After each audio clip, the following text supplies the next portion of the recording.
यह तो आप सभी जानते ही होंगे कि देवों के भी देव हैं जिन्हें त्रिदेव कहा जाता है। उनका नाम कुछ और नहीं बल्कि ब्रह्मा, विष्णु और महेश हैं। लाखों करोड़ों यूनिवर्सल को बनाने वाले ब्रह्मा, विष्णु, महेश हैं। लेकिन क्या आपके मन में यह सवाल आया है कि आखिर इन तीनों देवताओं में से कौन सबसे ज्यादा शक्तिशाली है? आज की इस वीडियो में हम इसी बारे में चर्चा करने वाले हैं कि तीनों देवताओं में से कौन सबसे ज्यादा शक्तिशाली है। इस विषय में 3 अलग अलग कहानियां हैं। पहला है शिव पुराण, दूसरा है भगवद गीता और तीसरा है सप्तऋषि। इन तीनों के आधार पर आज हम आपको बताएंगे कि आखिर सबसे शक्तिशाली त्रिदेव कौन है। लेकिन उससे पहले इस प्रकार की वीडियो देखने के लिए हमारे चैनल को सब्सक्राइब कीजिए। दोस्तों, हमारे पास 4 वेद, 18 पुराण और कई ग्रंथ मौजूद हैं, जिसके बारे में तो आप सभी जानते ही होंगे। इन सभी में त्रिदेवों के बारे में कोई न कोई कहानी जरूर है। इस बारे में बात की जाए कि त्रिदेव में सबसे अधिक शक्तिशाली, तो इसके बारे में केवल 3 कहानियां सबसे ज्यादा प्रचलित है, जिसमें से एक शिव पुराण में बताई गई है। शिव पुराण के अनुसार एक बार की बात है जब भगवान विष्णु और भगवान ब्रह्मा के बीच इस बात को लेकर विवाद हुआ था कि उन दोनों में से सबसे बड़ा कौन है। इसके बारे में ब्रह्मा जी बोले, मैंने इस संसार की रचना की है तो मैं ही सबसे बड़ा हूँ। भगवान विष्णु ने इस बात का जवाब देते हुए कहा, तुम मेरे नाभि से निकली कमल के फूल से उत्पन्न हुए हो, इसीलिए मैं बड़ा हूँ। और ऐसा ही बहुत देर तक चलता रहा और विवाद इतना ज्यादा बढ़ गया था कि स्थिति युद्ध तक आ गई। तब भगवान विष्णु एक जलते हुए स्तंभ यानी खंबे के रूप में उन दोनों के बीच में प्रकट हुए और एक आवाज आई कि जो भी इस खंबे का अंत ढूंढ लेगा वह इस संसार में सबसे शक्तिशाली माना जाएगा। इतना सुनते ही भगवान ब्रह्मा एक पक्षी के रूप धारण कर खंबे की आखिरी हिस्सा को ढूंढने के लिए निकल गए और भगवान विष्णु वराह का रूप धारण कर खंबे का आखिरी छोर ढूंढने के लिए निकल पड़ते हैं। लेकिन बहुत देर तक ढूंढने के बाद भी उन्हें खंबा का अंतिम छोर नहीं मिल पाता, जिस कारण से भगवान विष्णु हार मानकर वापस लौट आए। लेकिन भगवान ब्रह्मा हार मानने के लिए तैयार ही नहीं थे, जिस कारण से उन्होंने झूठ बोल दिया कि उन्हें खंबे का ऊपरी हिस्सा मिल गया है। उसके बाद भगवान शिव प्रकट हुए।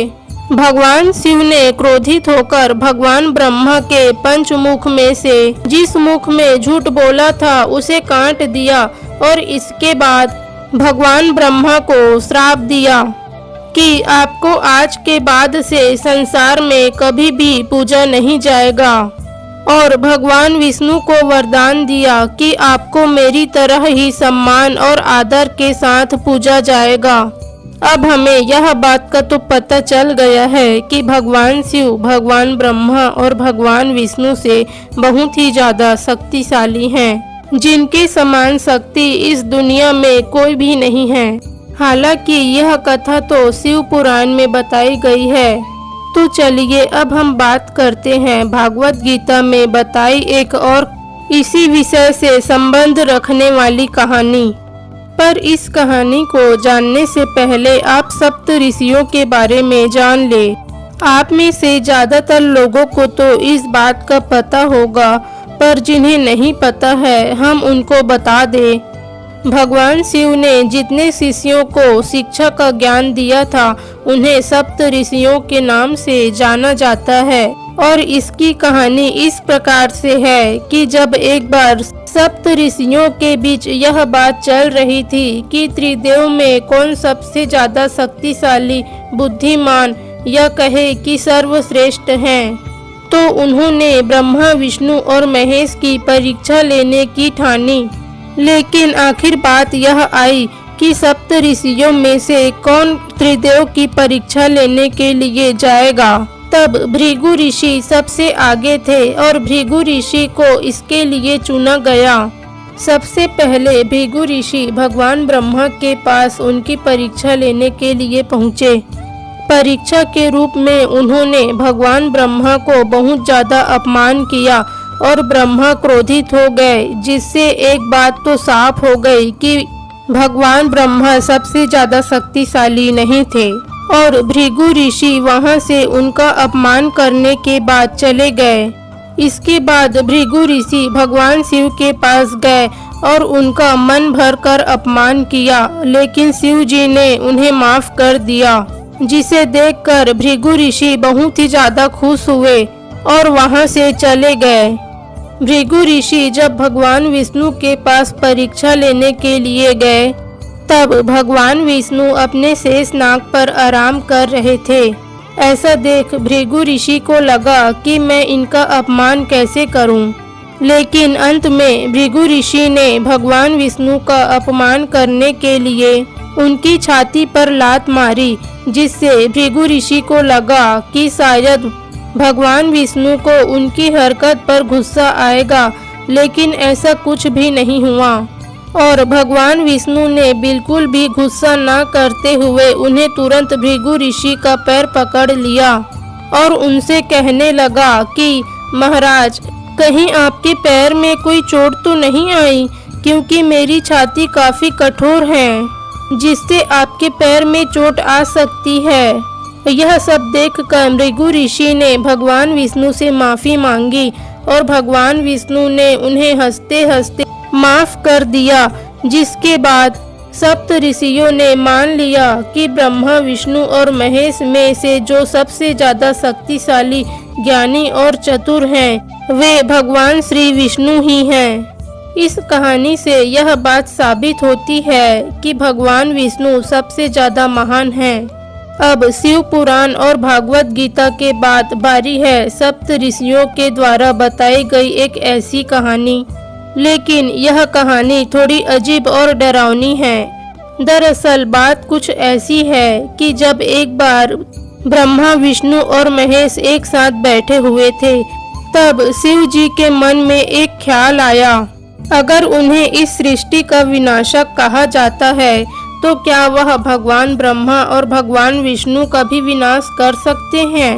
इस विचार के बाद भगवान विष्णु और भगवान ब्रह्मा मुस्कुराने लगे, क्योंकि वे भगवान शिव के मन में चल रहा विचार को पहचान चुके थे। लेकिन कहीं भगवान शिव अपने आप को इस पृथ्वी का इकलौता कर्ता धर्ता न समझने लगे, इसलिए भगवान ब्रह्मा भगवान शिव से बोले, अगर आप संसार का नाश कर सकते हैं तो आप उन शक्तियों का इस्तेमाल सबसे पहले मेरे ऊपर कीजिए। इतना सुनते ही भगवान शिव थोड़े चिंतित हो गए, लेकिन अपनी शक्तियों को साबित करने के लिए उन्होंने अपनी सारी शक्तियों का इस्तेमाल किया। भगवान शिव की शक्ति के वजह से भगवान ब्रह्मा देखते ही देखते राख के ढेर में बदल गए। यह सब देखकर भगवान शिव को चिंता होने लगी कि आखिर भगवान ब्रह्मा को कुछ हो गया तो इस सृष्टि की रचना का भार कौन संभालेगा। इस कारण से भगवान शिव भगवान ब्रह्मा को वापस पहले जैसे बनाने के लिए राख को अपनी मुट्ठी में उठाने ही वाले थे, तभी उस राख से आवाज आती है, भगवान शिव, मुझे तो कुछ भी नहीं हुआ है और आपकी शक्तियों के तेज के कारण मैं राख में बदल गया हूँ और यह राख का निर्माण हुआ है, जिस कारण से मैं जीवित हूँ, क्योंकि जहाँ निर्माण होता है वहाँ मैं होता हूँ। ब्रह्मा जी की इस बात को सुनने के बाद वहाँ पास खड़े भगवान विष्णु मुस्कुराते हुए बोले, महादेव, मैं भी इस सृष्टि का संरक्षण यानी कि रक्षा करने वाला हूँ, जिस कारण से मैं भी देखना चाहता हूँ कि आखिर आपकी शक्तियों से मुझ में कितना प्रभाव पड़ता है। इसके बाद भगवान शिव ने अपनी सारी शक्तियों का इस्तेमाल भगवान विष्णु के ऊपर किया, जिसके बाद भगवान विष्णु भी राख के ढेर में मिल गए उसके कुछ ही मिनट बाद एक आवाज आई, महादेव मैं भी सुरक्षित हूँ और यही हूँ, मुझे कुछ भी नहीं हुआ है और आप कृपया अपनी सारी शक्तियों का उपयोग करें। जिसके बाद शिव जी ने मन में एक नया विचार आया कि क्यों न मैं अपने आप को ही तबाह कर लूं, क्योंकि शिव जी को विनाश के लिए जन्म मिला है। उसके मन में यह विचार आया कि जब विनाश ही नहीं रहेगा तो संरचना की तबाही नहीं होगी और न ही उनकी रक्षा के लिए किसी की जरूरत होगी। इतना सोचने के बाद भगवान शिव ने अपने आप को भस्म कर दिया, जिस कारण से चारों ओर भारी अंधकार छा गया और वहां राख के ढेर के अलावा कुछ भी नहीं बचा। पर कुछ समय बाद भगवान ब्रह्मा उसी राख के ढेर से निकले और कहा कि यहाँ राख का निर्माण हुआ है और जब निर्माण होता है वहाँ मैं होता हूँ। कुछ समय के बाद भगवान विष्णु उसी राख के ढेर से निकले और कहा कि जहाँ रचना होती है वहीं उसकी रक्षा के लिए मैं होता हूँ। उसके कुछ समय के बाद भगवान शिव उत्पन्न हो गए, जिसने इस बात को साबित कर दिया कि जहाँ रचना होती है वहाँ उसकी रक्षा और विनाश दोनों होते हैं। इसके साथ ही इससे एक और बात साबित होती है कि जब तक भगवान ब्रह्मा जीवित हैं तब तक त्रिदेव का अंत असंभव है, फिर चाहे वह खुद कोशिश करे या फिर कोई और। उम्मीद करते हैं हमारी आज की वीडियो आपको पसंद आई होगी। अगर हाँ तो वीडियो को लाइक कीजिए और इस प्रकार की और भी वीडियो देखने के लिए हमारे चैनल को सब्सक्राइब कीजिए। हमारा वीडियो यहाँ तक देखने के लिए आपका शुक्रिया।